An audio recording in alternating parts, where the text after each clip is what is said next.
Welcome to the EDM Prodcast. My name is Aidan Russell, aka Artsy, and I am your host. And if you're new to the show here, if you're not familiar with what we do, this is a show, a podcast where we interview artists, producers, and anyone in the industry who is in electronic music, basically. Now today, we have UMEK on, and he is a Slovenian DJ and producer from Ljubljana. And if you're not familiar with him, he is a veteran in the scene, essentially. He has been around for nearly 3 decades in the techno genre. He is known for regularly topping the Beatport chart, so if you've ever scrolled there and you've seen his name pop up, that's who it is. He's also known for running the 1605 label, where he releases other techno music from artists around the world. He also co-founded Viberate, which is a music analytics tool for artists, managers, producers, label owners, so that you can gauge your analytics on platforms like Spotify, Beatport, Facebook, Instagram. Really cool stuff. We go into depth in that in the interview, but apart from that, we also cover things like his career. We dive deep into things like how actually selling out and changing from techno to tech house was a horrendous move for his career and ended up him losing a lot of fans. We also talk about how hardware synths aren't actually necessary to create good music, and you can actually get away with just using soft synths these days and make incredible top-notch music. At the time of recording, he had just released his Cryptic Speech EP, which is a nice, driving, dark, peak time techno EP. As of now, he's also released a new Thrill Seekers remix of their song Synesthesia. That's out now on Armada. I'll leave both of those in the show notes for you guys to check out. We also do go into a bit about how he made Cryptic Speech, in that he personally doesn't overthink his music process and doesn't necessarily always have a reason for writing. He just makes good quality music that he thinks he'll be able to use in his sets. Now, before we dive in, if you're looking to up your production game, whether you struggle with the basics or something more specific like sound design, songwriting, mixing, we have a wide variety of courses on our website. So just head to edmprod.com/courses and you'll find a course that suits exactly your needs, no matter what stage of production you are at. We've had 9,000 producers enroll over the years, and one thing we pride ourselves on is that our courses are action-based. You're not just learning a bunch of concepts like in a tutorial. We actually have exercises and songs that you're making throughout the process. So that's edmprod.com/courses. But without further ado, here's the EDM Prodcast with UMEK.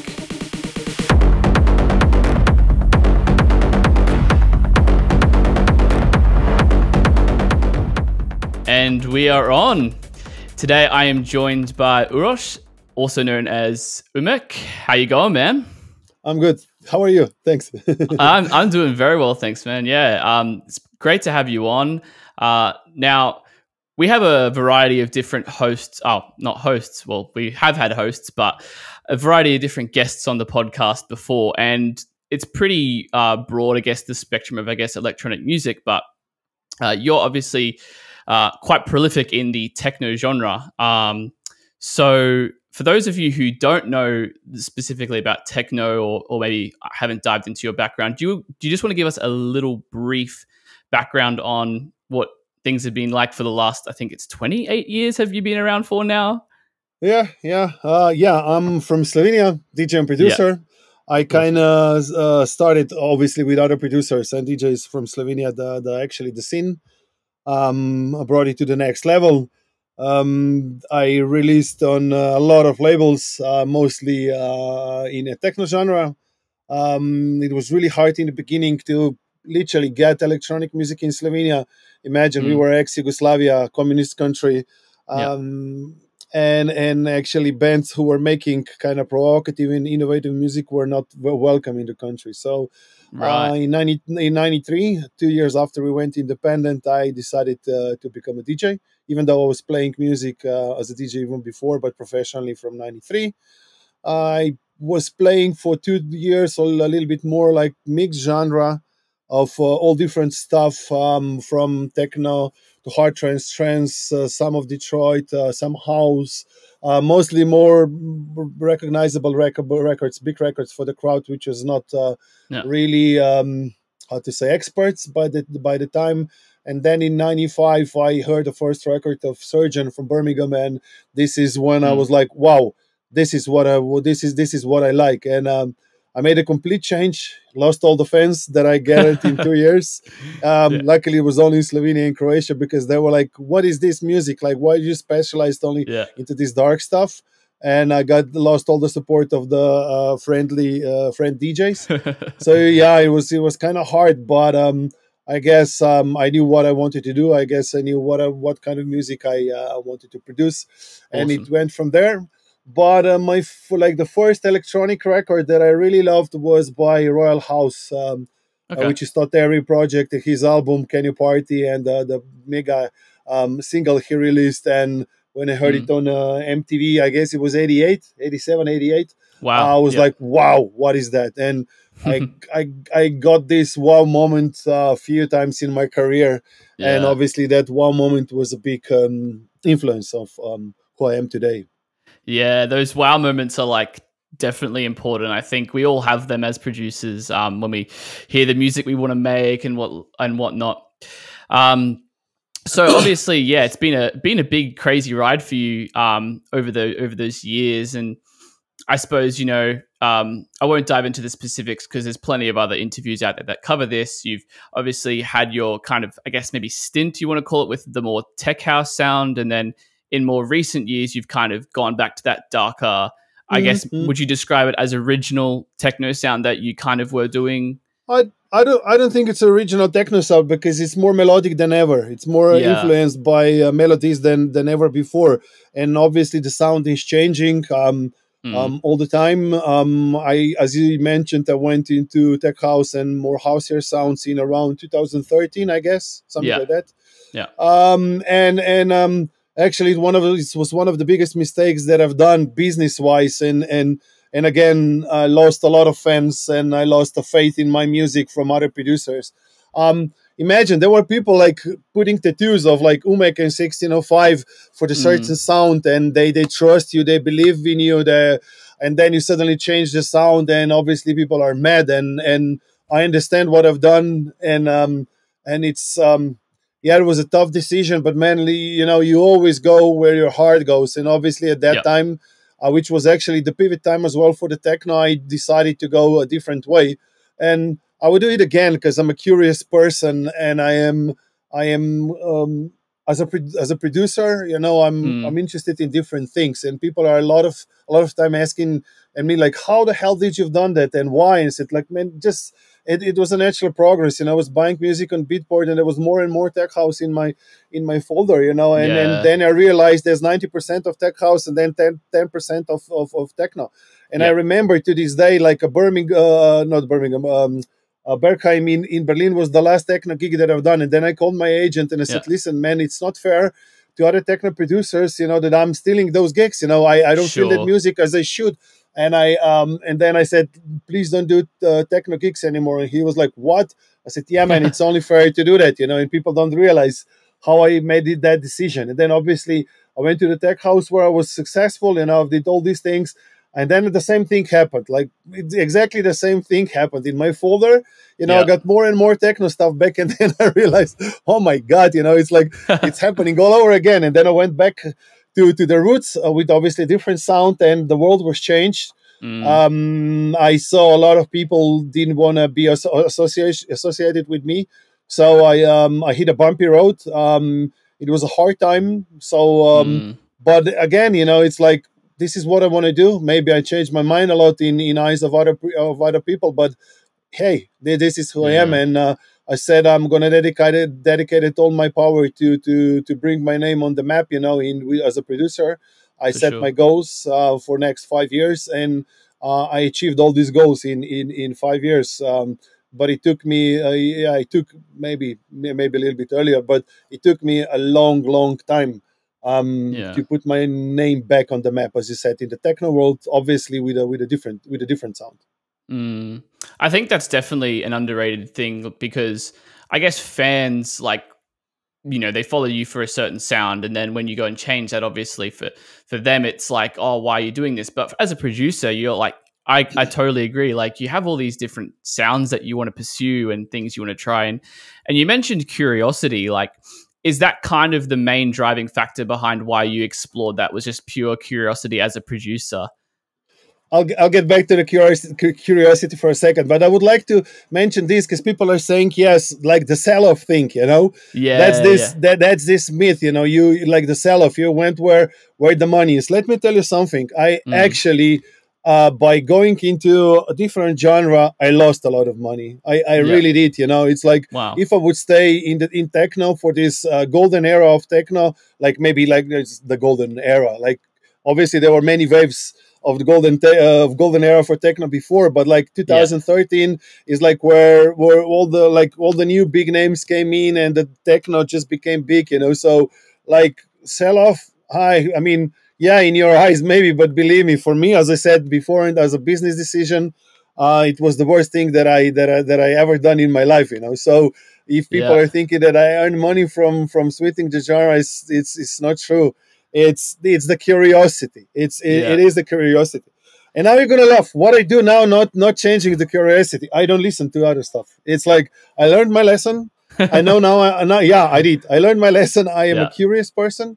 I love a lot of melodic house. Not all of it, obviously. There's a lot of other genres that are interested to me, but just to not be tempted, you know, to do something else. I just don't listen. I don't listen to different stuff anymore. So now, even if I hear like an amazing melodic house record, I'm just not gonna listen to it because I know what kind of person I am, and I'm working hard to focusing on techno.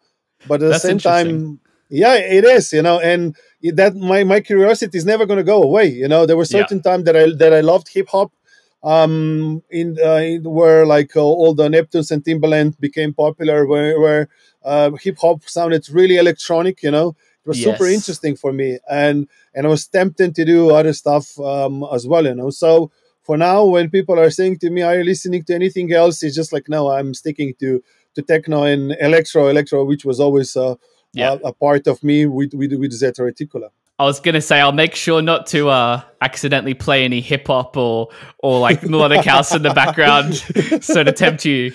Of course, having like your side project as well, that can be a secondary creative outlet. But I guess there's only so many side projects you can start without getting distracted from your what you want to be doing with UMEK. So yeah, I can actually say I think about or two how I actually do stuff when I do like let's say tracks under my Zeta Reticula alias. So basically, I used to go back and forward and mix all these things stuff. And right now I have periods like when I'm gonna finish all my techno stuff for next let's say few months, and I'm gonna focus on Zeta Reticula because I need to go in a different mindset. You know, it's like a different sounds, a little bit more old school approach to what I've done. I'm using rhythm machines, which I don't use in techno, and everything changes. And as well, the mood is way more melodic, way more spacey, way more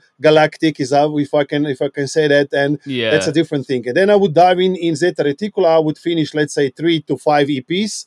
And then I would go back to techno. And obviously, there's going to be periods of time, like a transition time, where I'm going to need like 3 to 5 days to switch the styles, because it's obviously when you go to techno, you do more. The mixes are way more tougher. Let's say more mid frequencies orientated in terms of. It's more tough and raw sound for the techno than to electro, where I'm using 808s and everything's so nice and rounded. And obviously the mixes are different, arrangement are different.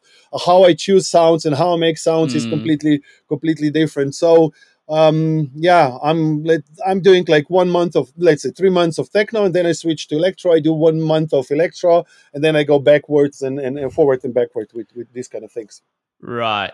So how long have you been doing that kind of back and forth? Is that something you've always done, or is it a more recent kind of thing you've been trying out? That's more recent.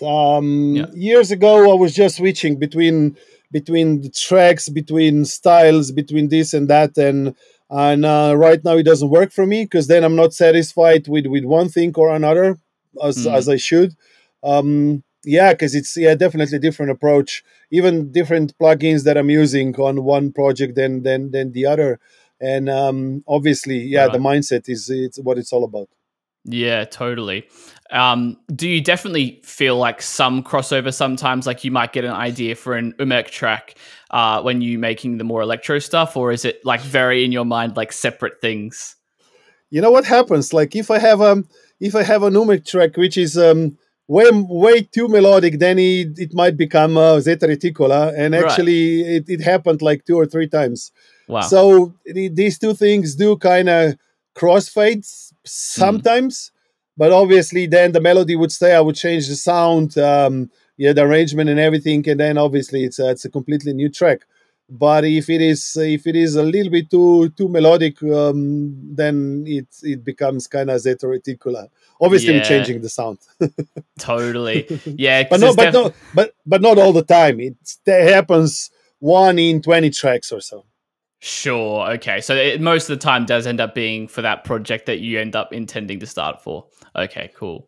That's interesting. I guess yeah. When you do kind of have one of those rare ones that ends up going to the other project, it would be a bit of a task because it's not. It might be like something there, but yeah, you've got to do the engineering side of things differently, I suppose, and the Um, sound selection quite differently. Yeah. ex- exactly. I mean, I can tell you this. Like for example, when I'm doing stuff for me for UMEK, it's funny Mm. to talk in a third person. Then I use like synths like Serum, Pigment, like all these modern sharp sounding synths. And then when I switched to Zeta Reticula, I would always go to, let's say, to Arturia, Mm. the pack they have like all these amazing synths from Jupiter, Bukla. Yeah, the Um, V collection. yeah, Yeah. the V Yeah. collection is absolutely beautiful, you know. So Great. I would switch to that. I would use Repro, Diva, all these kind of old school sounding synths because there are certain rules in electro that kind of you have to obey, and I call it like it is it is a futuristic music, but it is the future of the music, but the future how the future would sound in 80s and 90s. Yeah, yeah. Um, Retro we might future. a retro future, so you Yeah. still get this sci-fi feeling, you know, where we're making it. And I'm actually like, for example, I'm buying much more vinyl on the Ah, from with the electro stuff than the techno. You know, there's so much good, interesting melodic stuff, and even some mm, stuff, hard banging stuff for the electro. But yeah, it's a different approach, different scenes, different emotions, different yeah. everything is different, you know. Yeah, totally. Yeah. Well, I guess, that's probably a good I had this question loaded up beforehand. Time to ask. You've mentioned in like previous interviews that you've kind of switched predominantly to software these days. Now, that's pretty like I guess for most producers pretty normal, but considering your background, has any of that hardware kind of worked its way back in over the last few years, or is it predominantly software still? It's completely software these days. Completely just Mm. my MacBook, my sound card, speakers, and one keyboard. That's it. Mm. Um, I owned, I guess now I 50 different synths. I used to do everything by outboard, by mixing desk. Was no computer involved. I was doing stuff with MPC 60 as a Yeah. sequencer. Then we slowly went to the Logic and sequences. We were sequencing with Logic all the synths, still recording the stuff. And then at one point, I decided to go completely digital. Mm. Right now, I'm in that mood. Listen, maybe I'll change the way I do music, but like for last 2 years, I sold my Bukla easel. I sold my Yeah. I had 3 racks of search modulars. I owned like a lot of synths back in the day. Sharp 2600, SE1, ATC1 from Studio Electronics, Moogs, blah blah blah. You name it, I got it. You Yeah. know, I decided to sell everything. Why? Um, there's so many people. There's producers which are kind of hooked to this story that if you're gonna have a hardware, then you're gonna make hits, and it's like it can Mm. be further. truth. Basically, I want to show them that you can do big tracks just with a laptop. In matter of fact, you can do big tracks just with a computer and headphones. Know your equipment. It might be a room full of hardware synths, or it just might be your computer and the speakers. And I see these pictures of big studios where like young producers are hooked to the thought that like, wow, if I would have a profit, I would make big hits. No, you won't. You can do exactly, not exactly, but 98% the same sounds on the plugins of VSTs. Yeah. That's my opinion. And let me tell you another story. I would love to hire those guys who are doing PR for hardware machines for the instruments they are selling, because oh my god, they like people are saving thousands and thousands of dollars to buy these synths, and they do the same shitty music they've done before with a computer, and like they do magic how they can sell the hardware equipment. Now, not to these the hardware equipment, there's this thing, you have a relationship with the machine, with your computer. You can have that relationship, I would call it, because you're hooked to the knobs, and you are doing something with two hands at the same time, which you obviously go with the mouse or maybe with your with a keyboard, and then you assign the MIDI thing and it works. But like it's a certain love, to these hardware machines, and when you're turning the knobs, this magic happens, and it is cool. But in general, you just bought a lot of electronic stuff with obviously electricity changing into the sound, and obviously it has a certain sound. But like I had luck to compare the stuff. Like when you have a track with 70 channels, and I do 70 channels by like with almost all my tracks that I do. And when you record a hardware machine, and you would record a VST of that hardware machine, and you would mix it with those 70 channels, and all the processing that you do, that color is actually it's missed. Now, again, the proper hardware guys will say, yeah, but I will mix it with a mixing desk. True.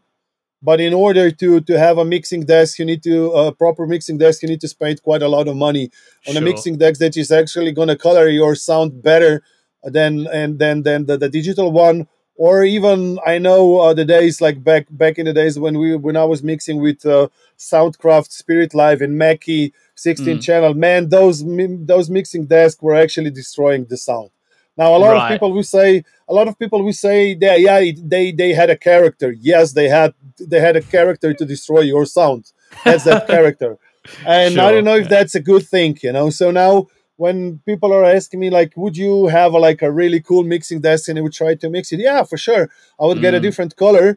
But I have all these nice plugins at my disposal where I can achieve a similar, if not identical color to that. And now I know a lot of people will bomb me like you can never get the same sound with a digital clone of it. And yeah, they might be right, but the difference is so small that I am kind of not able to hear that.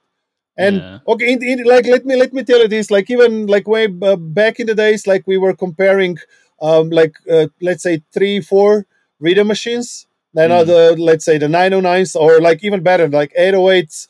And you know what we discovered? That all 3 808s sounded differently. Yeah. So you see, like there's this discussion we can have that obviously. I guess those machines are acting differently. They have different material. They are not different. They have probably the same material, but they are maybe a little bit older. So that will change the characteristic of the sound. And I don't know. That's something that I'm not really sure about it. That analog myth stuff is something that we're used to. Something that people love. Something that you spent a lot of time playing with. And the results are not that much better, if better at all. That's kind of my opinion. And me as an owner of I don't know 10 different compressors, EQs. I don't know. I literally had like a small Neve mixing desk, a small Neve EQ, Trident EQ. I don't remember how many channels we had, and we tried them, and they sounded good. Don't get me wrong, they sounded just nice. But did they sound that much better than this? You can mix it in the box? I doubt. I really doubt. Yeah, totally. I think that's the thing is that I've realized is hardware is different but not better. That's the only real difference. And I think, yeah, you're right. A lot of producers see the hardware and think that's what's going to make things better. And it's really not. There's so many things that can be improved before you even think about something like hardware. And yeah, listen. Yeah, I think the hardware for most of the guys were actually not improve their things. It's gonna destroy their things. Why? First of all, you need to plug in the hardware into like an EQ amplifier or something, and that changes your sound as well. Then they record it through all these machines, and I'm not really sure if most of the guys who are doing that are actually capable to record that signal very well. So like we can talk about is it improving or is it actually destroying the source of the signal? And in cases I've seen, it's most of the time the guys who are doing that, they have shitty sound. Right. I mean, I can say from my experiences, for 90% of the people who are actually using the hardware have the worse sound, because there's so many things they can go wrong in between how to record it, and then they fuck it up. It's that easy. And then obviously you have guys with a knowledge that have done their stuff for all their life, and they come up with an amazing sound. But I'm sure these guys which have this knowledge, they would came up with an amazing sound even with VSTs. If they know their machine so better, so good, it's like it's easy for them to do something really cool in the box. So to go back, I think it's the relationships that you have with the machines. It's the way you've done your music for all your life, and then you stick to a certain sound in you and a certain way how you make music, and you become a master of that. And that's the most important thing. Like going back to Detroit, those guys most of them were able to afford just the cheap synths and not really expensive, and they've done miraculous work with those cheap synths, just because they love them so much, and they were stuck to that machine, and they brought the maximum out of it. So it's like you can do the same thing with Moog, or not the same thing, but you can make Moog sounding beautiful if you play with that instrument for a long time, and then all the capabilities. Or then you can make a shitty sound with VSTs because there's so many in disposal, and you're not gonna pay attention. First of all, because it's cheaper. For a lot of them, it's free. And if it is free, you don't cherish it. If you buy something for $3,000, you subconsciously you're gonna think it makes better sound than something you got for $200. It's just the way it is. Yeah, and I suppose like the paid VSTs are probably that nice middle ground, because you're not investing thousands, but it still feels like you're committed to it. So and right, it's way more accessible for people, and it's just. One thing I did want, you said it. You're not committed because it's cheaper. So basically, let's say like this: if Serum would have a price of $1,500, what people would say, that this is the best synth in the world, because it's obviously capable of doing things that none of the hardware is, not even close.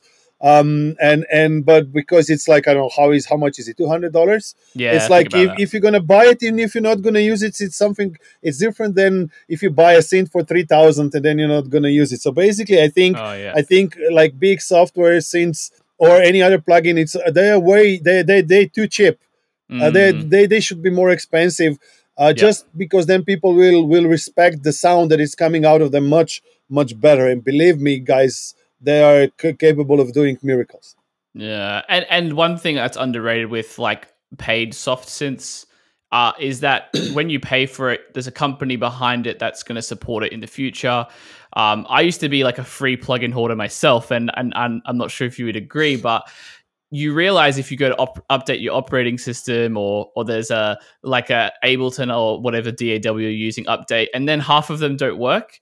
And then if they're in all of your projects, and then you're like, oh, like shit, these aren't all going to work anymore. So Yeah. It's always that period when you buy a new computer, and obviously the system is too advanced for the plugins, and half of the stuff doesn't work. That is annoying, but yeah, like, because I'm using a computer for such a long time, I'm already calculating that, and I always go with like one previous system, so everything works. Yeah. And it is pain in the ass, but it's actually worth the wait, a little bit, and there's so many things you can actually use, so it balances out, definitely. Yeah, definitely. Moving on to something you mentioned a bit earlier is you said you use Logic as your main DAW. Is that still true? Yes, yes, and just because I'm too lazy to switch to Ableton. Yeah, and this is what I was telling you before. When you're used to certain things, to certain way how you make your music, and you have, like, I don't know, the studio with 15 synths and everything is nicely connected with patch base and to your mixing desk, like, now you will destroy that you're actually building for last 10 years you want. And it's exactly the same with me and Logic. And I was trying to do stuff with Ableton, and for some reason, and maybe it's just me, but I think Ableton sounds just a little bit better. I don't know why. Maybe it's the summing. Maybe there is something. I don't know. It's just, and there's a lot of things saying the same thing. With the users of Ableton are saying that the Logic is better. So I think it's they are like similar things, but I think Ableton is just a little bit more advanced because they are obviously focused on their main product, and Logic is not the main product of Apple. Yeah. And I think that they are behind a little bit always. But for me, because I am lazy, I'm not lazy, sorry, because I am used to certain thing, and when I go in the studio, I don't want to now learn Ableton for next like a month, and I always turn on the Logic. It's just easier for me. So this is the human nature. We are stuck to something that we are used to, that being our hardware or software or the previous Logic and all these things. And we just love some things that are sure for us. It's like they're risk free. Totally. And like switching your DAW is like a huge investment of time. Like, especially, someone like yourself who's, releasing a lot of music and producing a lot of music and stuff like that. Like, it is a huge learning curve. Even if you're an experienced producer, it's just getting used to the new way of working. More so than understanding the different things. It's just getting used to it is something I think a lot of people don't consider. But that laziness, or that frightness, how should I say it? It's holding you back, because there's so many things that you could actually learn. And how the hell that Logic is better than Ableton or Fruity Loops, which I guess is like an amazing DAW. But because if you didn't try it, it's just all these things we're talking about experience. Because as we tried something maybe for 2 months, like 10 years ago, things change, and obviously that fear, of unknown it's a big factor, and obviously it's holding you back. Now, again, I know that people will say, but I'd rather go with something that I know is the way I like. No, man, you're fucking scared of new things, and your music is not going to evolve as much as it could if you try the new things. And now we can talk about, yes, but I'm satisfied with what I'm doing, and kudos. Yes, I know it's cool. You're doing super stuff, but like maybe in a year or two, maybe too, you're going to be behind with your production because you just don't, you're not open to new suggestions. Maybe you're not open to new digital DAW or new digital way of how to make music.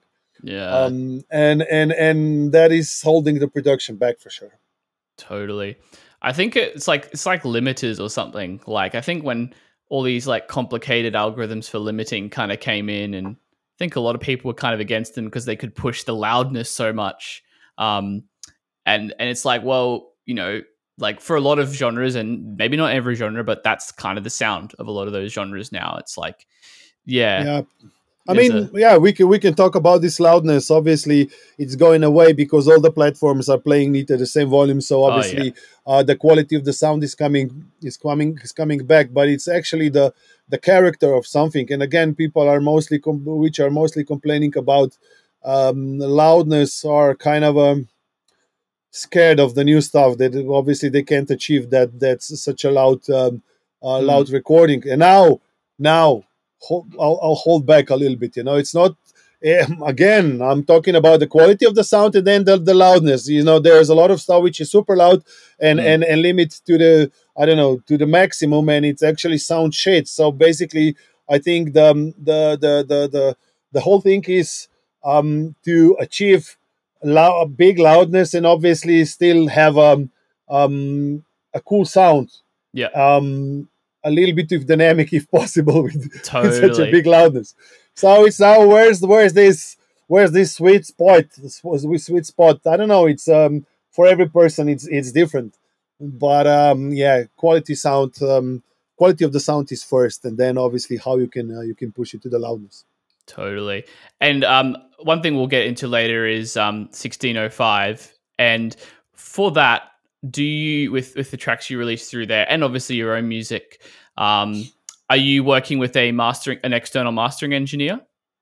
Yes, I actually to the artists on 1605, I give them contacts with mastering engineers, and they kind of do the similar thing that I've done in the past. So basically, I've sent my pre-masters to 3 or 4 different guys, and then I kind of chose one. Yep. And I was working with that one mastering guy. But you know what happens? What I learned in a process in few years. When you're working with a one mastering guy, he's kind of he's using kind of not the presets, but let's say the hardware or the plugins that he thinks are the best for my sound. Yep. And obviously my sound changes through time, and I'm not satisfied with their mastering in, let's say, after 5 or 6 tracks, because it becomes a little bit too easy to master for them, I guess, because they have a formula, and that formula doesn't apply always to the mastering. And it's exactly the same thing with the production. You are applying, let's say, the same kick, and then you're using different hi-hats on different bassline and using exactly the same plugins or exactly the same amount of the limiting, and it doesn't work because you chose a different sound. Yes. The only thing that stay the same is the kick. So it's what I found is that you have to change the mastering guy in every here and there. That's what I found it works best. But I do a lot of masterings even by myself. Yeah. A lot of times I'm mixing by myself, but there are some occasions that the tracks which I'm trying to mix are just not sounding good. Yeah. I can tell you actually the example. I did the Yves de Ruyter Calling Earth remix, and I actually done 8 or 9 versions of that, and they all sounded shit. I played them. I mean, all sounded shit. Obviously, a lot of DJs were playing even that shitty version, which was not shitty, but in my opinion, it was not the best. And I realized, like, after 8 or 9 mixes that I've done, man, something is wrong. I'm pushing something too hard. I am kind of emotionally involved in the track, and I'm pushing something in the mix too loud, so everything else doesn't work. So then I actually send my track to the company which actually does that, and they mixed my track. Awesome. So I can I mean, people are saying, yeah, you should do everything yourself. I strongly disagree. You can do everything yourself if you know how to. Yeah. But I would actually say, do the stuff that you feel comfortable with, and do the stuff that you mastered well. So basically, if that means that the whole production arrangement, choosing the sounds, blah blah blah, it's perfect, but your mixes sound shit, then choose a mixing company and they will mix it for you. It doesn't make this someone else's track. It's still your track. It's exactly the same with mastering. If you can do it by yourself, don't be afraid. We cooperate with people. And I suppose with mastering as well, like, it's always good to know how to do at least a draft master, especially before you send it off to the final master for a release or whatever, so you can at least play it in a club or whatever. Like, it can be good. I can now, again, I'm gonna complain a little bit about the mastering guys. They will hate me for that, but I think mastering engineers did the same. It's very similar job to the hardware selling guys. Right. They kind of they have this mystique to their job, what they've done. So basically, the mastering guy is more kind of unknown than the actual producer is. And but let me tell you this: mastering can't do miracles. The producer can do the miracle. So basically, the master guy really depends on his on his how it's called, the guys who are actually making music. They can change the music, and they do, and they're good at their job, and I use them. But basically, the percentage of fame they get, because of the mastering, I think it's a little bit too much. Why? Because it's like, if you have a good producer and he's going to send you an amazing track, then you will master that, and you're going to put your name over there. And most of the guys who don't know how the mastering works, they will think they've done the job. No, the producer has done 90 to 95% of the job. Mastering is doing, if I'm generous, 10%, but it doesn't. It maybe does between 2 to 5% of that sound, which is an amazing job. But like, talking about mastering guys being famous these days, and people are like, "Oh, I'm going to send it to this mastering guy, and then it's going to change everything." No, man, it won't. Your mix will change how the mastering guy will apply his magic to your track, and then obviously from that, a really good sounding track, he can push it loud, he can push it the brightness and all the things. He can correct the things that you've done wrong. Basically, mastering guys, they love really good producers, and they love to master their tracks, because it seems like they've done magic to it. And again, don't want to kind of how to say this, their work. They do the stuff really well. I love to work with mastering engineers, but I think producers deserve a much bigger credit. And I find the mastering engineers that are more honest and open about their role are the ones that get more business, right? I think they know what they're doing, and they're not going to try and fix a million things that need to be fixed in the mix. I mean, yeah, you're right. It's the last 5 or 2.5% of a track, right? You've only got the stereo pair. You haven't got anything else most of the time, anyway. I mean, listen, if you've done job well with your production, then this is like a last check to your track. So basically, you've done all the job, and now you just want to polish these things. If for some reason, like in your pre-master chain, you had too much certain frequencies, they will polish that, But again, if your mix is fucked up, it's like the ratio of kick per bass is just too crazy. Too much of a difference, and there are some certain, as when ratio in any other machine and in any other frequencies is fucked up, then obviously mastering guy can't do the miracles. He can change it for the better, but every mastering guy will say, "Oh, I've done as much as I could because your mix sucks." They wouldn't say directly, but yeah. But again, I worked with many which are amazing, and they just send you back in the studio, and this is what I love, because back in the days you send a DAT. And obviously, they could send you maybe a fax, and then you could go back in the studio. But obviously, your mixing decks is now completely destroyed. You made other stuff, so the changes were not really that. The changes were not easy to make. And now they just say, bring up your project and just put the kick down for 2 dBs, turn the low end louder for 2 dBs and stuff like that, and then you send it to the mastering. And so the mastering guys in this case are more involved into the mixing already. So their job is much better. So they're kind of they intervene with your mixing already, which I think it's really good thing. Yeah, it's like a second pair of ears makes all the difference. Exactly. Awesome. I want to switch it up a bit. One thing I've noticed, and I'm not sure if you'd agree or not, but you seem to put out a lot of music, and you have a very high output rate. Do you have any secrets to that, or any like reasons you think that is? Very curious.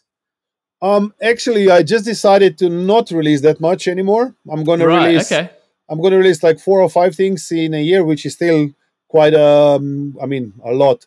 But listen, I'm coming from the area where I've done 4 to 5 tracks a day, because it was all like as you say, hardware hardware orientated, and my arrangement were actually made live with 909 machines and everything. So I could literally do like 5 EPs a month. You know, it wouldn't be a problem. I have like 100 hours of unreleased music. Most of it is shitty because I went through it, you know. Yeah. But like, there's a lot of stuff. But lately, it takes me much longer to make a track. So to release a track or two a month, it's not uncommon to me. It's like, it's something that I do. I spend a lot of time on those tracks, obviously. Loads of channels, a lot of different arrangements, a lot of FXs, a lot of automation and everything. But it seems I release a lot. But the amount of music that I do, it's like, I don't know, it's not 10% of what I've done back in the days. But there's the quality. There are the tracks which are mixed really well. The arrangement is there and everything. And it seems I release a lot, you know. But I think there's a lot of other producers who make maybe even more music than I do at this time. It's just a matter of quality, if they think it's worth of releasing or not. As well, I had a plan in my mind 5 years ago. Always my formula with releasing a lot of stuff on the other labels for me worked fine. There are artists which will not agree with me, and I understand completely, and that's fine. And that was my plan, to release on other labels, do really cool releases. When you achieve this results, I'm gonna go back and release on 1605. I did, and then when I achieved certain results on 1605, I said, okay, now only on 1605, and I'm gonna start release other people's record, but I'm gonna still release every month or every month and a half an EP or a remix. So I am there on the market, so people can hear my music, and that was the plan. And like, again, at that time I said, after the certain criteria is met, I'm gonna slow down the releases, and this is where I'm right now. My last release is, I guess, already like 2 months old, or maybe a little bit less, and then the next thing that I'm releasing is beginning of July, and then obviously it's gonna take another 2 months or so to release a next record. So I'm gonna give it a little bit more room to breathe. Funny enough, the sales, they don't reflect on how much I sell. I actually, by the data that we were actually looking, the more I release, the more I sell. It's not it's not like the whole quantity, but actually by unit. It's like, when you have a certain sound and people love you, they will support your music. Yes. But I would actually, so I decided to release maybe like an EP every 2-3 months, something like that. This is now the pace that I'm looking for. And that gives you both the time to kind of make it as good as you possibly can in the studio, as well as giving it that time to breathe from a promotion and marketing standpoint. You know what I'm thinking? The only thing is that why I've done that is reasoning I have a little bit more time to play it around, to promote it better. Maybe some other DJs will kind of love to play it a little bit longer, and then obviously, maybe it's gonna stay longer on the charts, and we're gonna go, because of that, maybe it's gonna have more views and plays on, let's say, YouTube, on Spotify, which is super important these days. So I'm trying this thing. I'm not really sure if this is the formula that is gonna be cool for me, but I'm trying this approach right now. It was the plan, and we'll see how it goes. Awesome. Speaking of releases, your most recent one is the Cryptic Speech EP that's out now on 1605.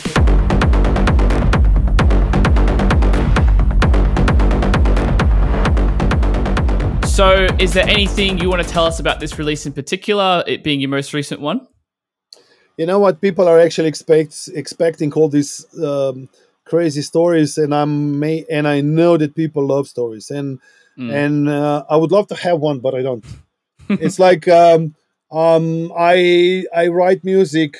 I go in a studio and I make stuff. It's not.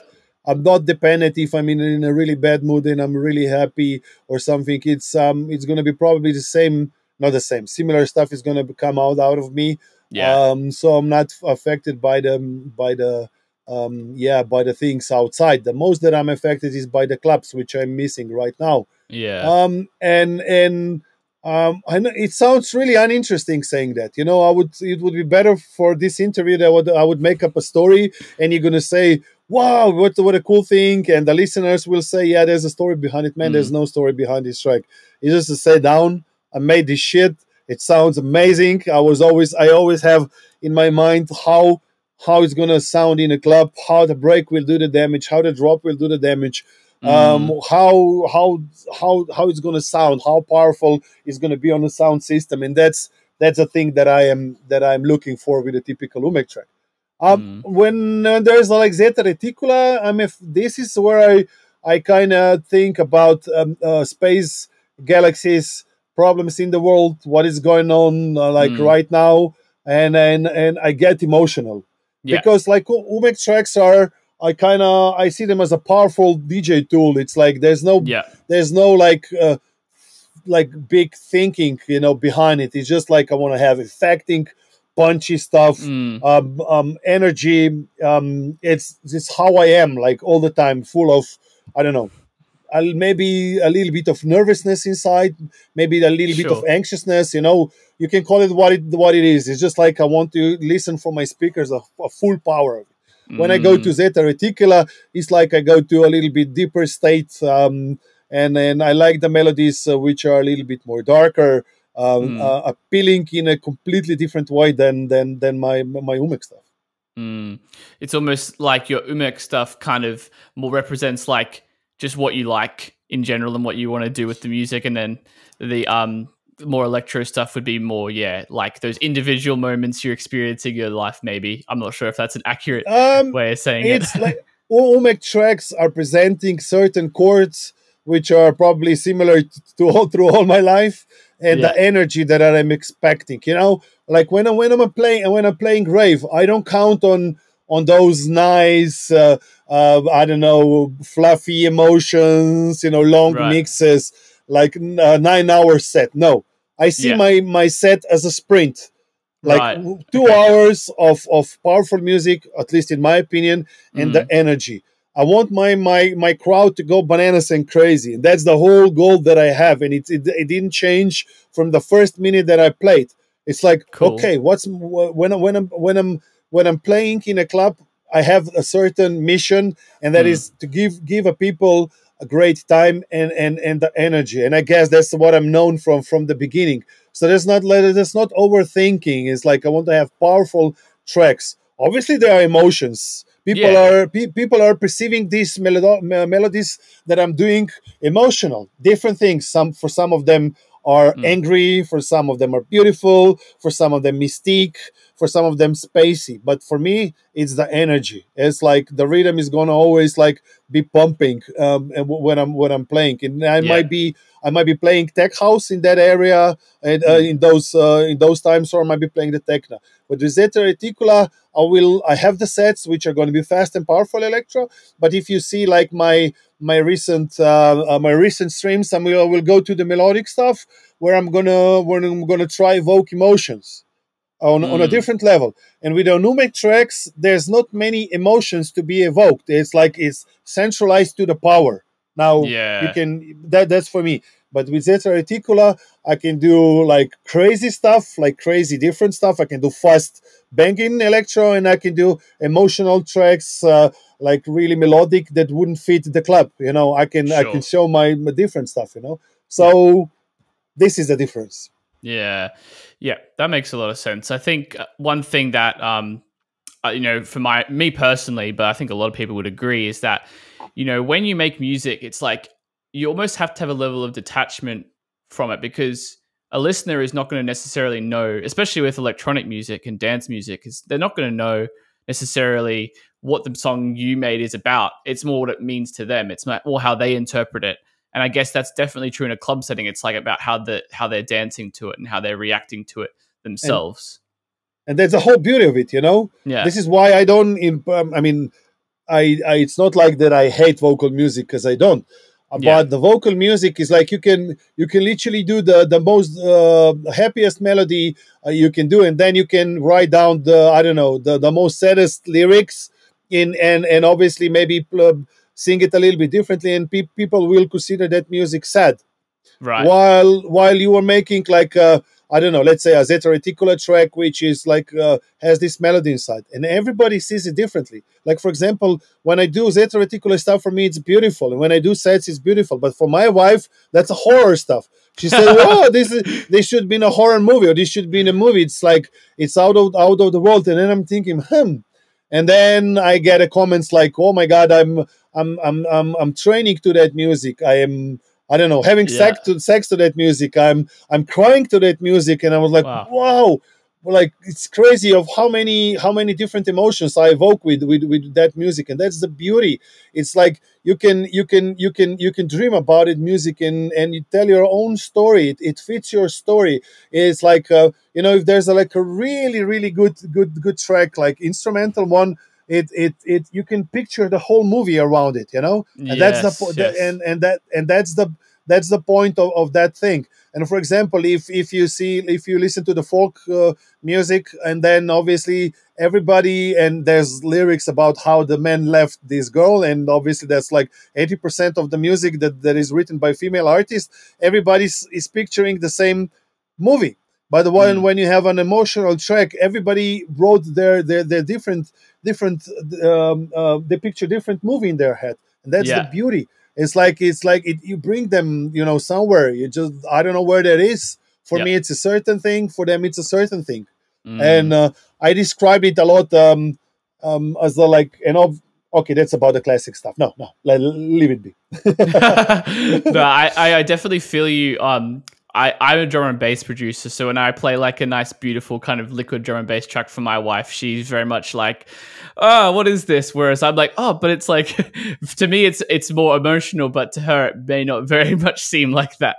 Yeah, because you have, like, I can tell you, there are probably these aggressive drums that she perceives of something of I don't know, Godzilla style in movie, and something, and it's different. Yeah, it's the textures, it's the melody, and this is why I love instrumental music so much, because I love the music. Like when I love a track, I'm exploding out of the emotions, and I feel this certain way, and I would love to explain this to the whole world, but I guess the majority that just doesn't seem that way. Just like Fair enough. Yeah, no, fair enough.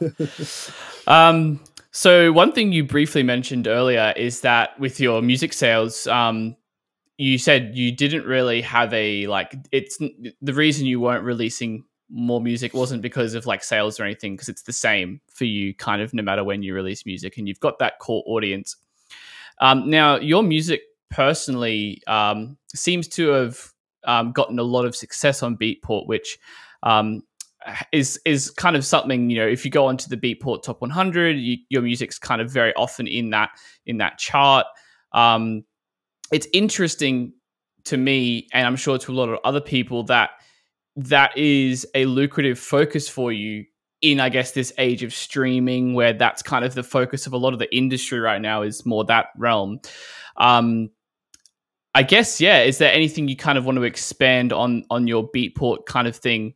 I mean, I'm focusing on Beatport because I like the platform, first of all, and then obviously it's the most important platform there is. So basically, if you're successful on Beatport, you have a high chances to be successful anywhere. So it's as I said, I started with platform like years ago. It was hard to get on the charts, like really hard. Obviously, maybe the quality wasn't there. And obviously, it's just a certain target of DJs are playing the music order. So it's about the promotion. It's how you. I mean, I remember when I started 1605. The label was fresh. I changed the style of the music as well, so I didn't get much of the attention of the Beatport. So what we have done is, with my management, we spoke of how we could do that, and we did this smart thing. We kind of all the traffic that we had on my webpage, we run it through the Beatport. So basically, when we did a promotion for something that we done, like for example, I have a gig, I have this, we always included Beatport in the background. Like we maybe played a track, my track, we promoted it, and then we send the traffic to the Beatport. And obviously, when you do that, big platforms love that. Come on, I own a I mean, I'm co-owner of Viberate, and we love that somebody would mention us. And obviously, if somebody, an artist, would mention us, we would give him a better exposure. So then obviously, like it kind of correlates the time that my music got better, and we sent all the traffic, you know, through our sites to the Beatport, and then I slowly got to get these small banners, and then the small banners brought my sales up. And I obviously sent more and more and more traffic, and I got the bigger banner, and the sales went up, and up, and suddenly you are there. You know, obviously your music evolves; it's getting there, and you're doing the proper promotion for it. And what's there's success is it's not possible not to succeed. You know what I mean? Yeah. If the good quality music is there with the promotion, it does. And then obviously they were doing a lot of they would give me big banners, and the sales went like crazy, and I was selling a lot. But then we changed the styles. We changed the style. I changed the style and went to a different way with the label. And we come back with the techno. I was again almost on the beginning. I get these small banners. The music didn't sell. I came from house and in tech house. My music was not proper sounding yet, even though I thought, wow, the production is amazing, but apparently wasn't. So I was getting small banners. Again, the music evolved, and I found the sound in, let's say, in next 2 years. I found a certain sound which was unique, I guess, at least to a certain point to that genre, and it was interesting, and people were believing in my sound more and more, and I got bigger banners, and here we go, the number ones and all these things, and awesome. And obviously I love it to being on top. Who doesn't, man? Yeah, totally. I mean, listen, people are saying all these things, and most of them are those who are not on the top, you know, most of them. Right. Yeah. Fair enough. No, I mean, it's good to have your goals and to be honest with what you want to achieve. I mean, listen. Okay, now there's this cool thing. It's like you have a peak time techno, which is the genre that I'm in, and I'm successful. But if you see that the most of the times the people who are more successful in the DJ world are actually coming from the raw and the faster side. So, but they sell maybe 30% of what it sells on the peak time. So it's kind of a crazy thing. The sales are really good on the peak time techno. Yeah. It's more commercial. Yeah. But the DJs who are actually more expensive are on the raw or on the faster side, which is interesting. So it doesn't really mean if you're going to be successful, like in peak time techno, that your fees are going to be like super high.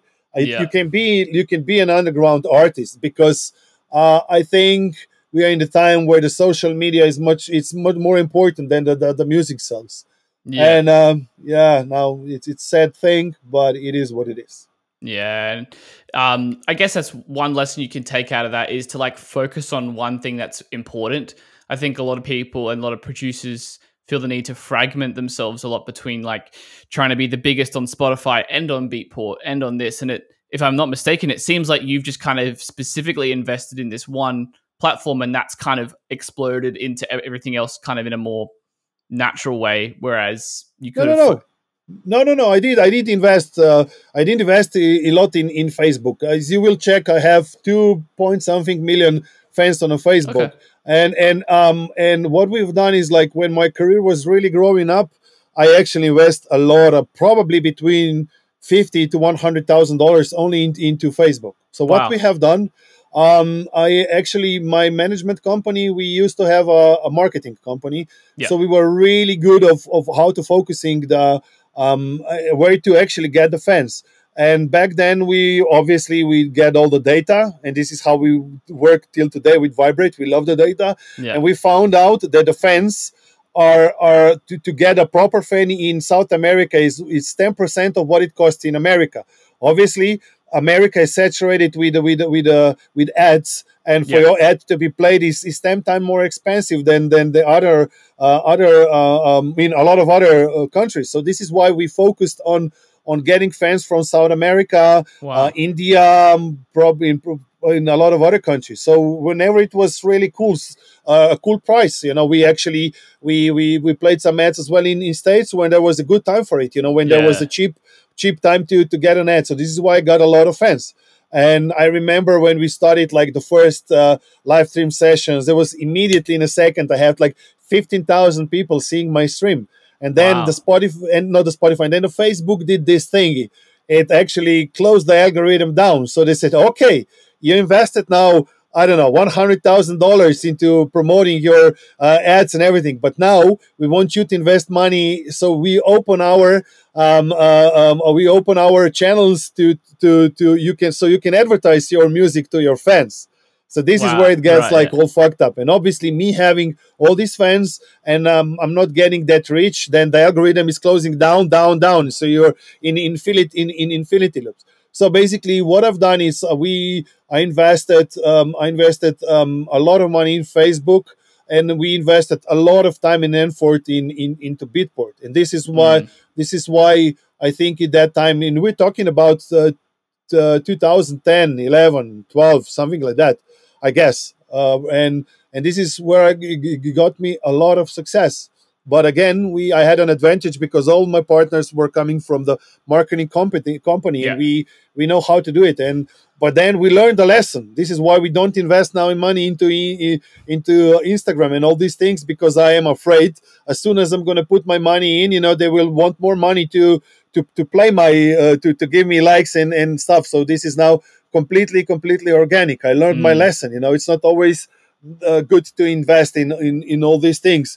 But who would knew that they would close access to your fans? But obviously, there's their business model. You know. Yeah, it was a very interesting time. I think, you know, when they stopped, allowing people to get all the reach of their Facebook likes and all that kind of thing. I think it was a big uprising back in the day.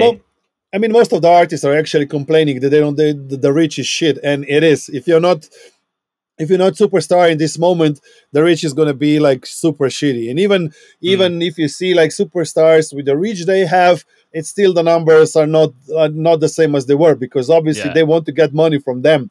And it's just the way it is. So it seems like you've obviously invested a lot into the marketing and advertising side and promotion. I want to talk about Viberate for a bit, because this is a project that you've kind of co-founded with a few other people the last few years. For those of you who have no idea what Viberate is, it's essentially actually, you know what? I'll let you explain it, since you're the expert on it here. Yeah, we are actually a data company, and we kind of provide data for musicians, DJs, artists, for clubs, promoters, booking agents. So basically, I'll explain it how I see it. Maybe my partners see it a different way. I will explain how I use it. Actually, it's a place where it's just one place, and you can check like complete statistics for a certain artist. Now you don't need to go to, I don't know, Facebook. You don't need to go to Instagram, to Deezer, to Spotify to see how it goes. Go to our page, and there's all these places where you can check what you want to see. You can go to socials and you see how this artist is performing on social media. You can go to Spotify and see how he's performing on Spotify. You can go to Beatport and you see how it performs on Beatport. And right now we actually just added, I think, 25 radio stations around the world, so you can finally see where our tracks are played. And this is all on one place. And I kind of, how I use it is like, I love a certain artist. Let's say he's a newcomer, and I want to see how he's doing. So first of all, again, still the most important thing for me, it's music. Even though maybe I'm a bit romantic and maybe the social media is more important. But if I like the music, then I will check. I will check all the social media, how he's doing. I'm going to obviously check how his Beatport is doing. I can clearly see if something is wrong with an artist, if he's upcoming. You know, I can see actually where where he's popular. Imagine for the booking agent to see where the most plays are coming from, for certain artists of Spotify or the sales. And when I check all these details, then I will sign a artist to 1605.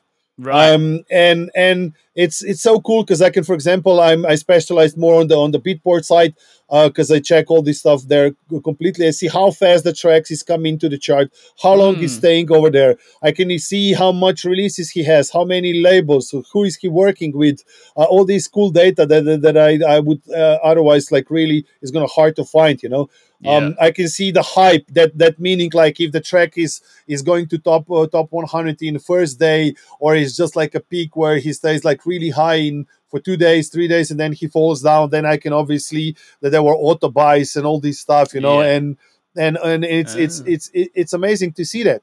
And is that a frequent thing that happens with the auto buys that you see? I said to my partners that we're not going to go in that area. I would love to go, but I just see it for yourself. It's like it's really easy to spot. Check it out. It's like it's really easy to spot all these things. It's really to spot these things with social media. Just one thing: don't confuse auto buys, or don't confuse like auto buys on Instagram and stuff with that with descending popularity of the artists, because this is happening. But there are clear signs that you can check, and it's actually really interesting how the things works. And I love that. And we started a company because our actually CEO was always saying music is all about just this feeling, and everybody's deciding on what he feels. And it shouldn't be that way, because there's a certain data. Again, I first of all, it's my taste that it takes me to the certain artist. I don't want to be associated with an artist that has a super nice statistic on the Viberate, but it doesn't resonate with my taste. You know what I mean? But it's like, okay, I love the music. I want to see if there's a future of this guy. I want to see if he's engaged, how many, where he's popular, where he's not, and all these things. And you can now compare artists. It's super cool. You can compare my success to other guys. I can compare my success to other guys, and I can see, oh, fuck it, there are these guys who are really successful on Instagram. They're doing an amazing job on, I don't know, Deezer. I want to be more focused on Spotify. You can immediately see why an artist is popular, and then you can say, okay, I guess it's not enough to be popular only on Facebook or only on SoundCloud. I need to build these channels, and it's an amazing tool for artists, or the promoters, or the labels. Do you see, out of curiosity, when you're, say, researching an artist that you might sign, for 1605 or whatnot, do you see the artists that do look promising, obviously assuming their music's already good and aligns with the label's kind of sound, do you normally see their success kind of happen on like multiple platforms at once, or do you often see they kind of have like a focus on one platform and they quite haven't tapped the other ones yet, if that makes sense? Or is it there's a lot of times it's focused on one channel. Okay. But I guess they, even by themselves, they don't know what they should do. That they should be everywhere. And there's like the thing, like how you're going to promote yourself on Spotify, which is, in most of the cases, it's a data company as well. So it's like there's nothing. I mean, there's not much you can do. Obviously, you can join paid playlists right now. You can pay the money and everything, but it's still the data decides if people if they love your tunes or not. And again, we're coming back then to, you need to have good tracks, to be recognizable on Spotify and everything else. But it's kind of hard to fake the numbers and hard to fake the success over there. It's just because people will eliminate you. If they don't like your music, they're just not going to come back and play it. And like, for example, I immediately, like when I started to work with Mari, promising talent from Australia, I loved her music, but then I went through Viberate to see, and I saw, okay, she has quite a lot of fans on Instagram, of compared to how big her name is. And I went to check, and I see she's like replying to all the fans, and she's promoting the stuff, the hell out of her, and it was amazing to see that she's doing this job. And I said, okay, this is the right person. But first of all, I loved her music, and then I checked everything, success, and it was the same thing that I've done with Sam Wolfie. He's from Atlanta, and I loved his music before, and I checked the socials. He's trying, he's like cooperating with people, pushing the stuff everywhere possible, and I see, okay, these are the guys who are actually trying to succeed, not just sitting back at home and, okay, if success comes, okay, if not, then not. It's like, it's so hard to promote artists and to sell their music. Is like, if they're not capable to do their job, their part of the job, then I'm not able to do that. Sure. And this is where Viberate comes super handy. Yeah, because I guess those actions you make, I mean, these are all, as you mentioned, like data-driven companies. Like everything is, I guess, boiled down to that, because it's just the sheer volume of things happening on each of these platforms. Yeah. I mean, it's just data, man.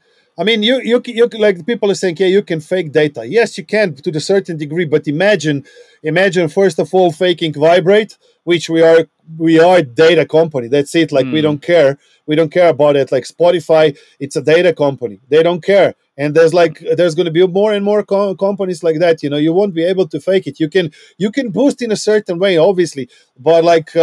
I mean, I don't know. I don't know how to fake those channels. Like I can't. In Instagram, okay, you can buy fans, obviously, but then the how to say, the talking between the artists and the fans engagement is going to be shitty, all these things, and we can see this like immediately. You can fake it to a certain degree, but you must be a fucking millionaire, to fake it in all these channels and to buy your fans on all stuff. And basically, if you can see the artist that it's actually strong on all platforms, then I guess he's doing something right. That if you see that there's an artist which is focusing on something else, then I guess there's maybe one channel he has that much time and will just to focus on one thing, because it's hard today to be on all channels. I like, for example, I hate Twitter. I just do it. It's like same. You see, and it's like it's almost impossible to have a presence on Twitter, on Spotify, on SoundCloud, on Facebook, on Beatport, on Deezer, on everything else. So basically, if you want to be successful, the organic growth needs to be there. It needs to be there. Yeah, totally. We'll start to wrap things up now, but if someone does want to go check out and see what Vibrate's all about, where can they go? They go to the Viberate page and they can check. It's really easy. They can sign in for a trial, and then if they like our page, they can obviously pay a subscription to get like really detailed data to get a proper data, and I'm sure it's gonna come handy to most of the artists. And awesome. It's like we were kind of thinking, like, I don't know, 5 years, 8 years ago, like, is gonna be a data something that is gonna be really common in the music business in future years, and we said yes, and this is why I guess we're on the right path, with a product. It's going to be something that you will just have to have.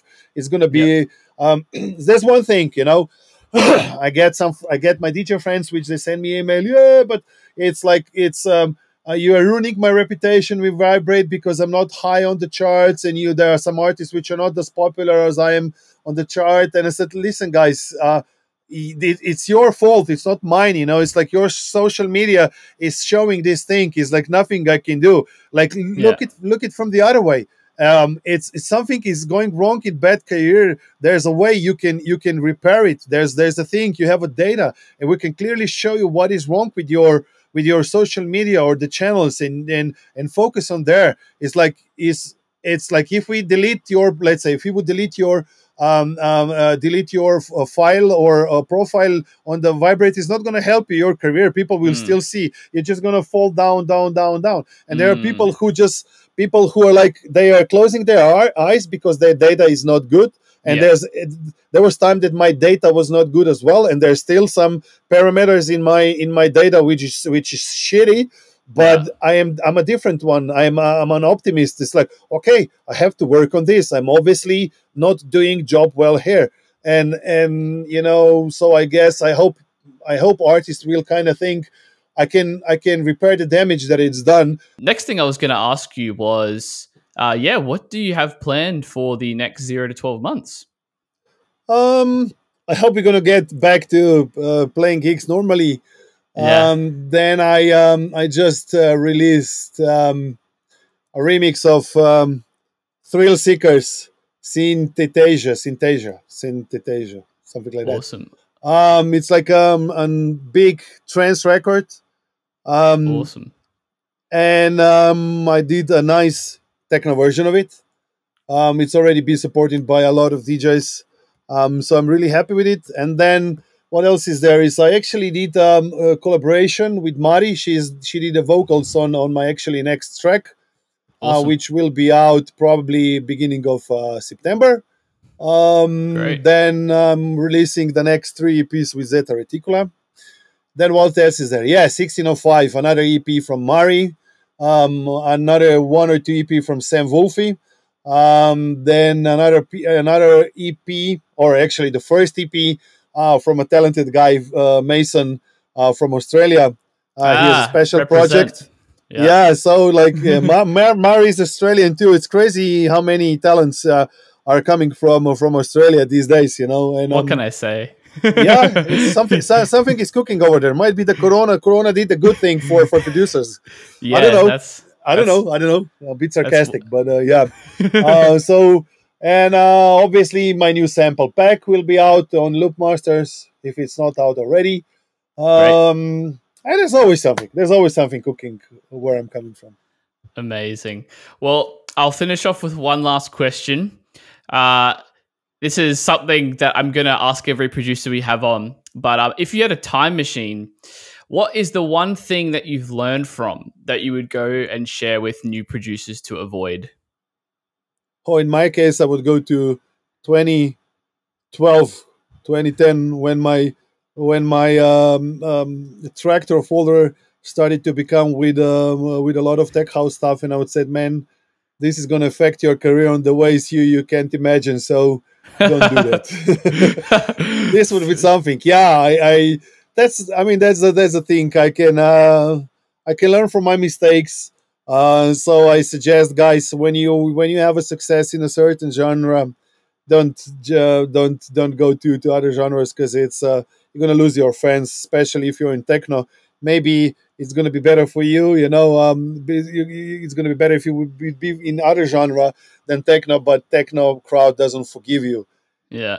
anytime soon, if ever. So like once you're stuck to the dark side of the techno, you're there for the life. And I made that mistake, and I would travel there, and I would say to myself, watch out with what you're doing. Awesome. But knowing myself, I would say, this is just a mirage. Forget it. Do it anyway. Yeah, fair enough. This is the way how I am. Got to learn somewhere, I guess, right? Yeah. Awesome. Finally, where can people find you online? On my Facebook, I'm doing streams every week, vinyl streams, which is pretty rare, because once we go back to playing, I'm not going to play with vinyls. But this is something that I've done during the Corona. I bought a lot of techno and electro vinyls, and I'm doing these streams, which are, in my opinion, really interesting. So check it out. Doing my old school art with vinyls. Awesome. Well, Uroš, it's been a pleasure having you on. Thank you so much for your time. You for having me. My pleasure. Have a great week, man. You too, and speak soon.